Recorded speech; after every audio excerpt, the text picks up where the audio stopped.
Teóloga renomada no Brasil condena o ministério pastoral feminino. E você, o que acha disso? Vamos ao vídeo da teóloga e, na sequência, eu estarei fazendo os contrapontos de forma sintética e aguarde o meu livro, Uma Defesa Técnica do Ministério Pastoral Feminino. Vamos ao vídeo da teóloga condenando o Ministério Pastoral Feminino. Históricos. Eu li vários livros que defendem e que são contra o Ministério Pastoral Feminino. Eu li esses livros, eu lendo desde há 3 anos já. Eu venho estudando sobre isso, porque foi pauta para a minha dissertação, né, na conclusão do meu curso, e eu venho estudando com o coração aberto. Tem um livro chamado Poder da Mulher da Pregação, que a autora dele, ela usa como subtítulo A Igreja Transformada pela Liderança Feminina. O feminismo nunca foi sobre direitos iguais. O feminismo é para colocar a mulher sempre acima do homem, em posição maior que o homem. Corte rápido. E vamos lá para os argumentos históricos do porquê eu vejo que o Ministério Pastoral Feminino não é bíblico. Deus estabeleceu 3 esferas: família, Estado e igreja, todos liderados por homem. Se o marido lidera na igreja, como que aliás, em casa, como que ele vai ser liderado pela esposa na igreja? Eu sei que é ambos uma só carne, tem todo esse discurso, mas não é bem assim. Até um tempo atrás, na questão do Estado, eram só homens de guerra que lideravam, né? Enfim, a Bíblia tem cerca de 40 autores, todos são homens. A ordem da criação, primeiro foi criado o homem, depois a mulher. A aliança de Deus com Noé foi para salvar a sua casa, foi com Noé, foi com a cabeça da casa. Enfim, os patriarcas, Abraão, Isaac e Jacó, todos homens, 12 tribos compostas por homens. No capítulo 20 de Êxodo, o povo pede a Moisés que Deus fale com ele para que ele transmita ao povo. Na narrativa da construção do tabernáculo, as mulheres trabalharam servindo, não foi liderando.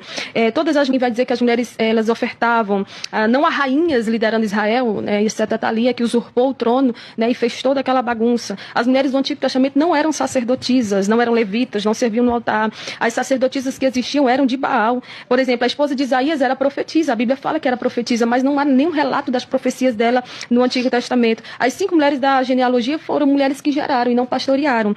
E tem tantos outros argumentos. No meio dos apóstolos mesmo, porque Jesus, já que revolucionou tanto, por que Jesus não inseriu uma mulher para estar ali entre os apóstolos e sendo uma apóstola também, uma discípula? Uma outra coisa, quando Jesus morre, na verdade, quando Judas sai ali, que vão trazer um outro discípulo, por que não coloca Maria, mãe de Jesus, para dar esse exemplo? E vou resumir com 2 palavras: parabéns.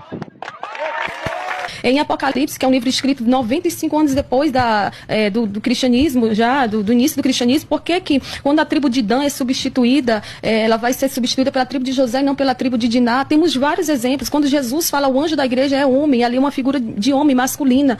Eu li um livro que foi lançado recentemente, defendendo o Ministério Pastoral Feminino, de uma autora que lançou pela Thomas Nelson, um livro que foi lançado recentemente, e ela fala que realmente é bíblico, e todos os termos que ela usa, vocábulos, pronomes e verbos, ela diz, pode ser que isso queira dizer isso. Então não há nada que comprove. Nem Paulo, nem Jesus não foram machistas.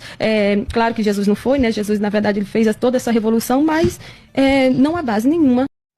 Como você pôde ver, a nossa querida teóloga tem uma grande retórica, eloquente, incisiva em suas palavras, mas algo precisa ser revisto e precisa ser contraposto ou contrapontuado à sua fala. Primeiro, ela coloca que o feminismo nunca foi direitos iguais. Aqui ela usa um espantalho para atacar o Ministério Pastoral Feminino, pois o Ministério Pastoral Feminino não diz respeito a feminismo, mas diz respeito a igualitarismo, que são coisas completamente diferentes. Quando ela usa o argumento histórico das 3 esferas da sociedade que Deus criou, a família, o Estado e a igreja, ela entra em contradição terrível quando ela diz que todos estes foram liderados por homens. Mas aí nós temos algumas ressalvas, principalmente no que tange ao Estado, que você tem Débora como juíza. Ademais, o Estado está relacionado ao mundo profissional também. Se está relacionado ao mundo profissional, o que ela está fazendo aí como teóloga vai contra, dentro dos padrões da igreja e dentro dos padrões de professora em escolas, vai contra o Estado criado dentro da cultura judaica, dentro da cultura judaica cristã. Você não vai ver nenhuma mestra Gamaliela, nenhuma mestra Hilela, nenhuma mestra Shamaia. Você não vai ver. Então, ela observe que merece alguns cuidados e algumas atenções nas suas falas. Ademais, Débora, juíza, que estava dentro do aspecto esférico do Estado. Ela fala que se o marido lidera no lar, como ele vai ser liderado na igreja. Aqui ela sai de um extremo, ela acusa o ministério pastoral feminino de feminismo, mas ela entra no extremo do machismo. O homem não pode ser liderado na igreja, então ele não pode ser liderado também no Estado, usando as 3 esferas que ela coloca que Deus criou, tá certo? Ela cita que os 66 livros da Bíblia foram escritos por 40 homens, todos homens. Mas aí você tem Esther e Ruth, que não foram escritos por mulheres, é bem verdade, mas que são livros dedicados aos trabalhos dessas 2 mulheres. E aqui já entra em choque com uma outra fala dela, que diz que as mulheres que entraram na genealogia é pelo fato de elas terem gerado. No entanto, Ruth e Esther, sabemos que não é esta a proposta de elas terem livros dedicados a elas. Ela coloca ainda que os patriarcas, as 12 tribos e a construção do santuário, patriarcas e 12 tribos, sempre homens, construção do santuário, as mulheres auxiliavam ali em serviços físicos, né? Serviços diacônicos, né? Digamos assim, ou diaconíacos ou diaconistas, ok.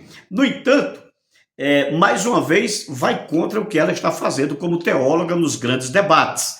Paulo diz que se a mulher quiser aprender alguma coisa, pergunta em casa ao seu marido.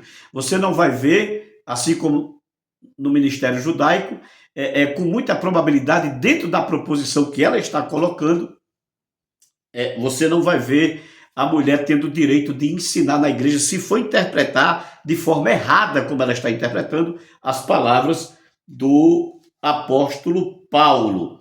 Ademais, você tem também os aspectos sociológicos e culturais que Paulo e Jesus, embora não sejam machistas, mas estavam inseridos dentro de uma cultura machista. Por exemplo, vós mulheres obedeceu aos vossos maridos, vocês não precisam amar, basta obedecer. Por quê? Porque havia-se o contrato nupcial e naquele contrato o dote era pago, a menina, a moça, passaria a ser propriedade daquele marido, ela não precisava amar. Ela poderia amar o príncipe encantado, mas teria que casar com um sapo, porque ela era dele. Até porque dentro dos 10 mandamentos, a mulher, ela está inserida como objeto de posse do homem. Não cobiçarás a mulher do teu próximo, nem o seu boi, nem o seu jumento, nem a sua casa, nem o seu escravo das suas portas para dentro. Então este é o contexto sociológico. E se for seguir este contexto sociológico como ela está colocando, sem atentar para elementos exegéticos mais precisos, ela nem poderia chamar seu marido, se ela é casada, não sei, de meu bem, de meu amor, de amor, não. Pedro diz, vós mulheres obedeceu aos vossos maridos, como Sara que chamava Abraão de Senhor, como Sara que chamava Abraão de Senhor.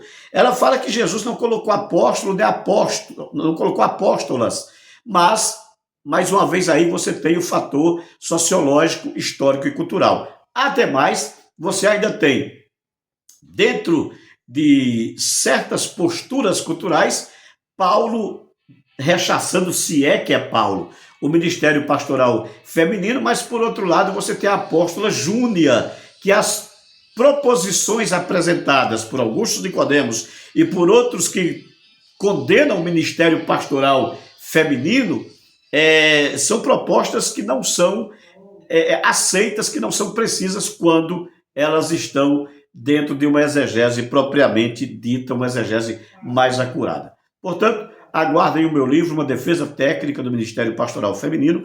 É uma resposta a Augusto Nicodemos e também uma resposta a Wayne Gruden. E com certeza você será edificado, compartilhe esse vídeo. Eu respeito a posição da teóloga, mas aqui tem um teólogo que defende o Ministério Pastoral Feminino e acredito que com técnica e cientificidade. Que Deus nos abençoe.